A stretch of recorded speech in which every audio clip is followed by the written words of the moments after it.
ლოპოტას თასი 2014 დასრულებულია. საჩოგბურთო ტურნირი ქალბატონებში სოფო ხერხეულიძის, მამაკაცებში კი გიორგი კერესელიძის გამარჯვებით დასრულდა. პირველ, მეორე და მესამე ადგილზე გასულებს ფულადი პრემიები გადაეცათ.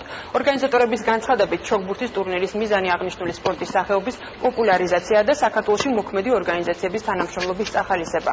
კახეთში ჩოგბურთის ტურნირი საქართველოს მოყვარულთა ჩოგბურთელთა ფედერაციისა და სასტუმრო კომპლექს ლოპოტა რეზორტის ორგანიზებით გაიმართა.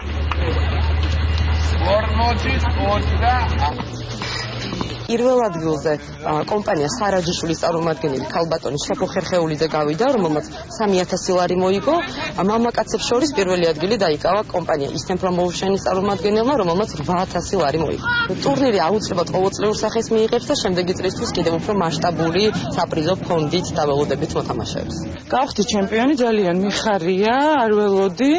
ემოციური იყო ძალიან თამაში. ტურნირი იყო არაჩვეულებრივად ორგანიზებული, გარემოზე აღარ ვლაპარაკო, ფაქტობრივად სიამოვნებაა თამაში. თავი გეგონებოდა რაღაც სერიოზულ დიდი შლემის ტურნირზე ესეთი ატმოსფერას უთხოვდა, ძალიან მეგობრული.